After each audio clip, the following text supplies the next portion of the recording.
Më shfërimën e qetë që shoqëron të rrjedhën e lumit, tani e ka zëvendësuar zhurma e qeseve plastike që përplasen në degët e drurëve. Paketat e zbrasta lundrojnë mbi sipërfaqen e ndotur, ndërsa bregu është mbuluar nga mbeturina që nuk i përkasin natyrës.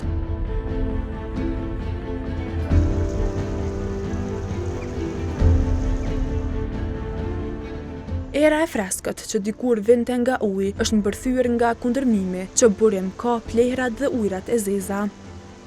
Lumi nuk rrjedh më, ai bart ndotjen që askush nuk ndërhyn ta ndalë. Minire Hamza, një grua nga Gjakova, ka më shumë se 5 dekada që jeton në shtëpinë, e cila gjendet vetëm pak hapa larg nga lumi Llukaq, një degë e vogël e lumit Erenik. Të gjitha papastërtitë e lagjes Sadik Stavileci dhe të zonave përreth përfundojnë këto afër oborrit të saj. Ajo është dëshmitare degradimit që ka pësuar lumi nga viti në vit. Për neve është shumë dëmshme edhe për fëmijë, sidomos për fëmijë, po se është ne ka një pararome shumë tron. Tash e kuptohet se edhe kanalizimet e këtu, po edhe para lufte ka pas çdo arome në Rom. Se përpara u kon tekstile, fabrika këtu e u lajshin ngjyra atë dershin qitlum. Qëtë Llukaq, kjo thirrët Llukaq. Gjithmonë aromën e ka pas tron. Na nuk e përdorim për kurrë hiç. Nuk mirëm kurrë me ta. Çdo shtëpi që e kem afër lumit, tash po do të thonë çdo shtëpi është këtu për rreth neve, na pastrojmë vet. Se kërkosh zgjeri pastro. Nëjën. As kurrë nuk i kum pa kurrë, hiç që 50 vjet më s'kum pa kurrë hiç.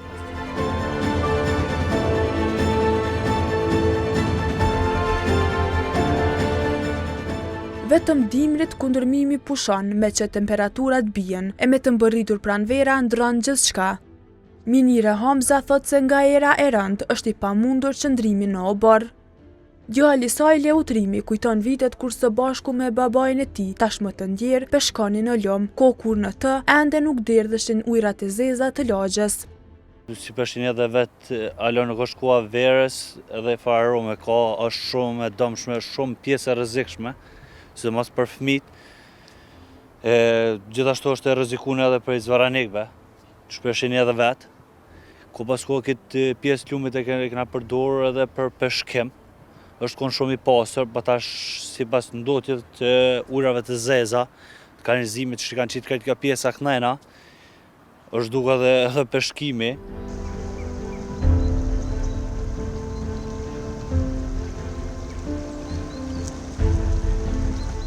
Vetëm pak metra larg nga kjo zonë ndodhet qendra e Gjakovës, përmes të cilës kalojnë 2 lumenj, Ereniku dhe Krena. Lumi që rrjedh poshtë urës së vjetër të qytetit është Krena, që historikisht ka pasur rëndësi për jetën tregtare dhe zejtare të qytetit. Aktualisht pjesë të shtratit dhe brigjeve të lumit janë të mbuluara me mbeturina që hidhen në mënyrë të vazhdueshme. Edhe në pjesë të tjera të Kosovës situata nuk është më e mirë.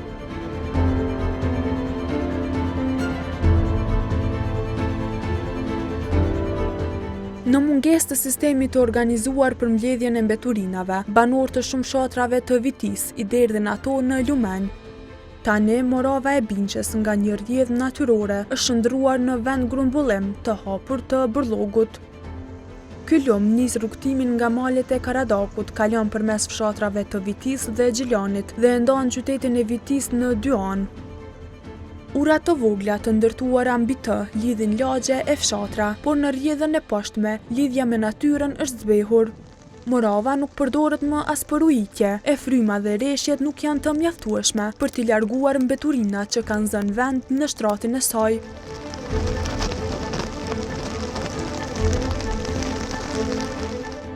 Afër lumit e ka shtëpinë Recep Ramadani. Ai thotë se është sfiduese të jetosh në një hapësirë që kundërmon.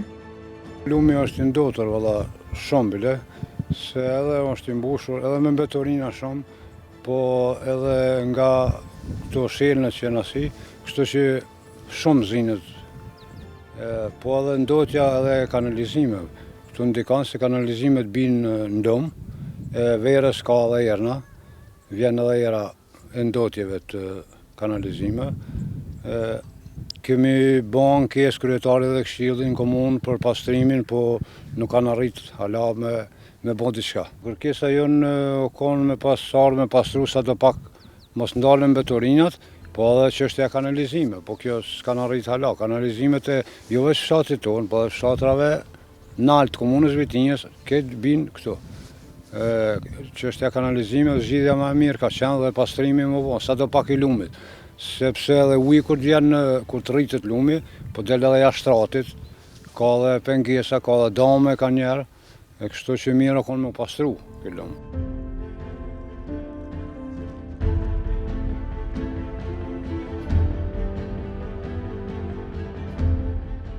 Edhe Mustafa Bazi, i cili jeton në fshatin Skifteraj, flet për pasojat nga ndotja, ani se shtëpi nuk e ka afër lumit. Ai kritikon institucionet për mos veprem.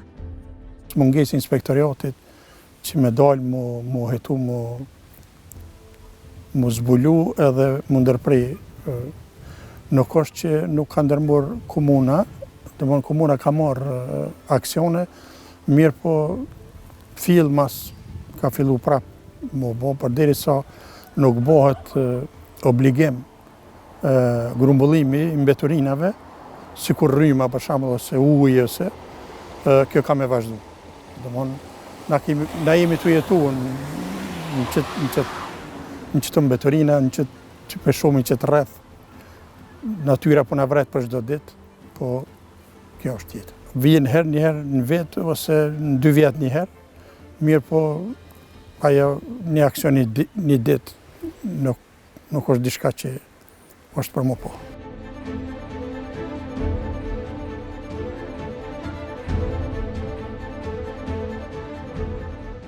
Jo veç nga mbetjet kanë degraduar lumenjet, disa nga rrjedhat janë varrosur nga hidrocentralet. Ndërkaq, një raport i Agjencisë për Mbrojtjen e Mjedisit, i publikuar në vitin 2022, tregon dëmin që lumenjeve u është shkaktuar edhe nga eksploatimi i rrërës dhe zhavorit.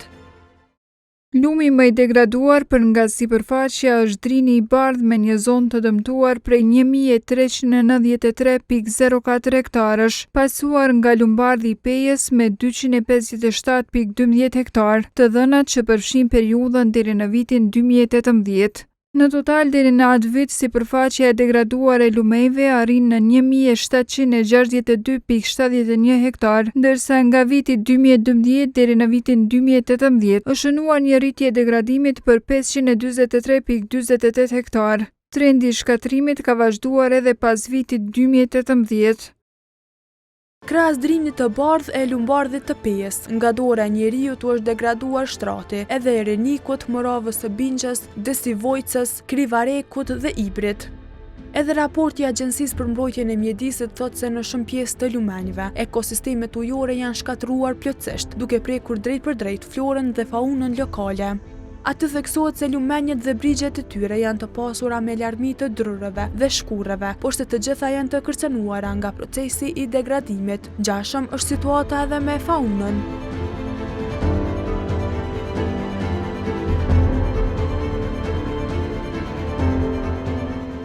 Një analizë e realizuar nga organizata jo qeveritare PEN në bashkëpunim me Institutin Hidrometeorologjik tregon se biodiversiteti i jetës ujore, veçanërisht në lumin Llap, është në zhdukje si pasojë e ndotjes. Në të theksohet se uji rezulton i ndotur jo vetëm në lumin Llap, por edhe në lumenjet Lepenc, Drenica dhe Sitnica. Në lumenjet Lepenc dhe Drenica, analizat laboratorike kanë treguar se cilësia e ujit në burim është e mirë, por përkeqësohet përgjatë rrjedhës, kryesisht për shkak të derdhjes së ujrave të zeza. Edhe lumi Sitnica ka rezultuar me cilësi të moderuar të ujit. Ambientalistja Egzona Shala numëron pasojat që ka ndotja në ekosistem e biodiversitet.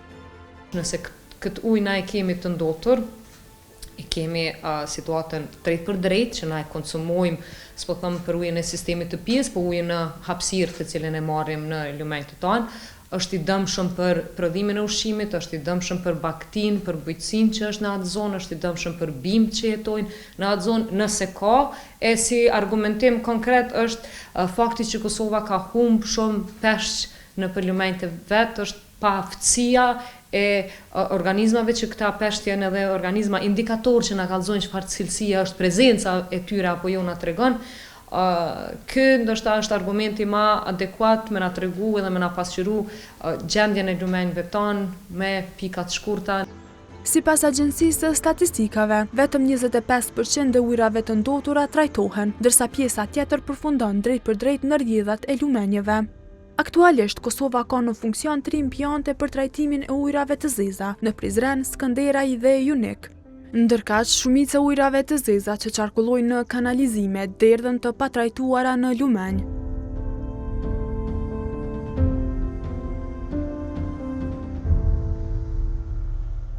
Ambientalistja Shala thekson se derdhja kanalizimeve në përlumenje dhe mungesa inspektimeve nga ana e Ministrisë së Mjedisit janë disa nga shkaktarët kryesor për gjendjen e rënduar të lumenjeve në Kosovë.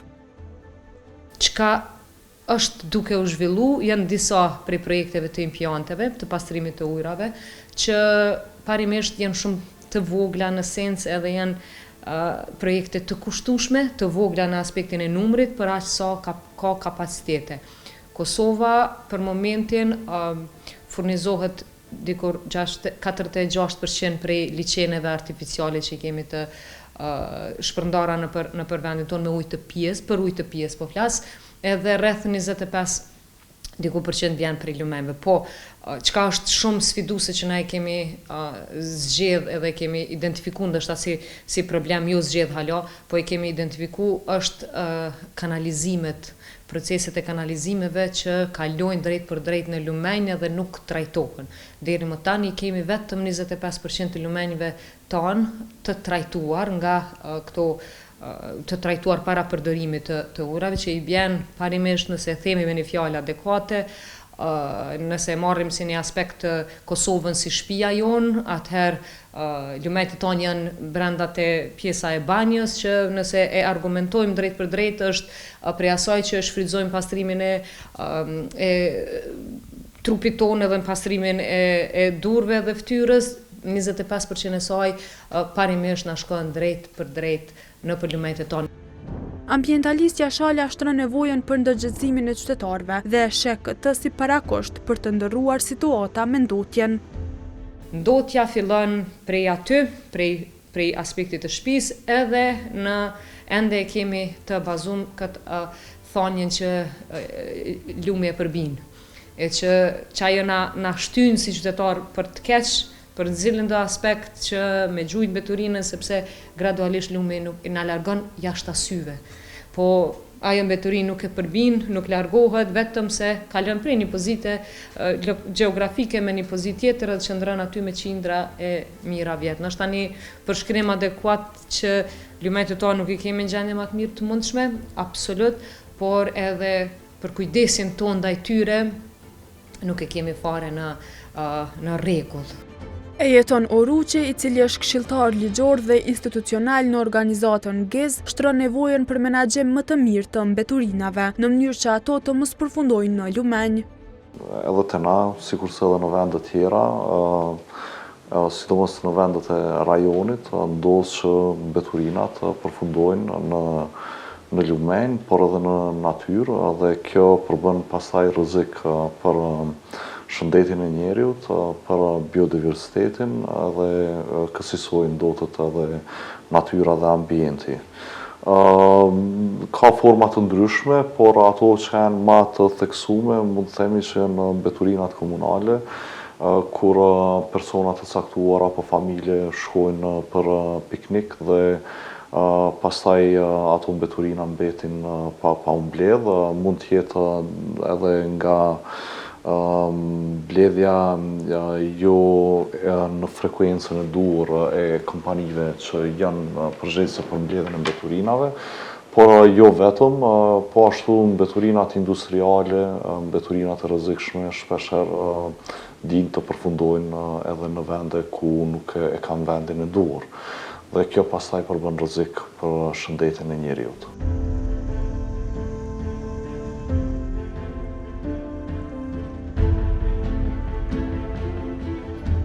Oruqi rekomandon disa mënyra për të përmirësuar menaxhimin e mbeturinave. Sipas tij, dy janë më të rëndësishmet: ofrimi i shërbimeve më të mira për mbledhjen e mbeturinave dhe vetëdijësimi i qytetarëve për të mos i hedhur ato në natyrë.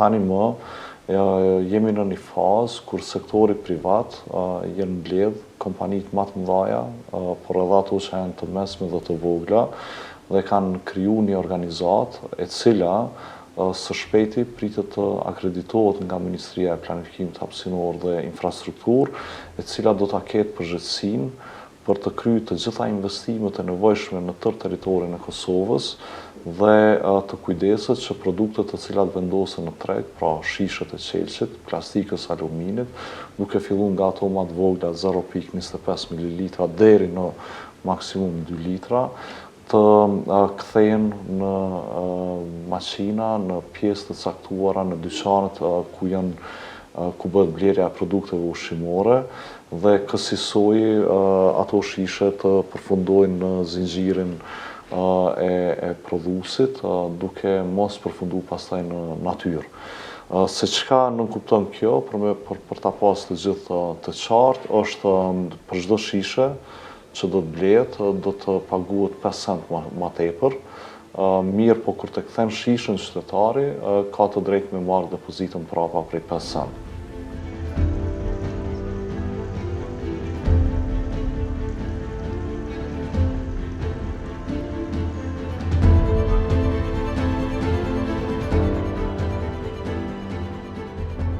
Kosova ka strategjinë shtetërore të ujrave, që i referohen periudhës 2027-2036.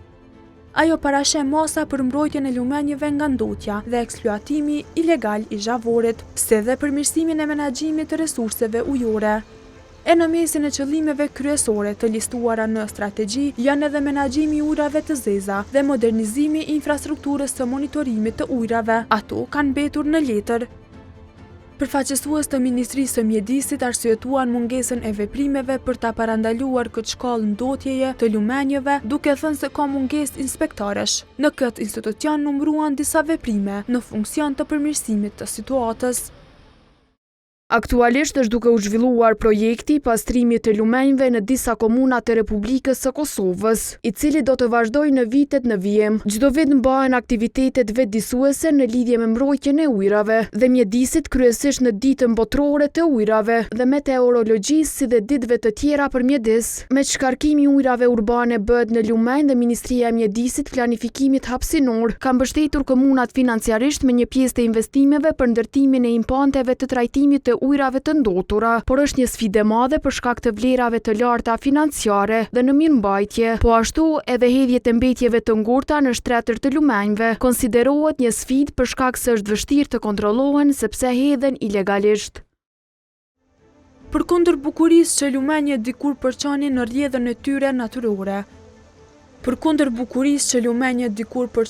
rrjedhën e tyre natyrore, tani ata janë shndruar në pasqyrë të neglizhencës së thellë, qytetare e institucionale.